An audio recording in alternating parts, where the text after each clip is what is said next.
Ya Akbar. Dua video amatir warga memperlihatkan sebuah rumah milik warga ludes dilalap api. Kebakaran hebat ini terjadi pada Minggu malam 23 Juli kemarin waktu setempat di Desa Kupal, Kecamatan Bacan Selatan, Kabupaten Halmahera Selatan. Percikan api diduga berasal dari dapur, kemudian dengan cepat merembes ke seluruh isi bangunan rumah. Penghuni rumah berhasil menyelamatkan diri dan tidak ada korban jiwa dalam peristiwa kebakaran ini. Sekitar pukul 16.19 waktu Indonesia Timur memang benar terjadi kebakaran di desa kami, Desa Kupal, dan alhamdulillah dalam kebakaran tidak ada korban jiwa.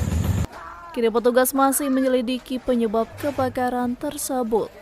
Dari Maluku Utara, Opik Syarifuddin melaporkan untuk Kawanua TV.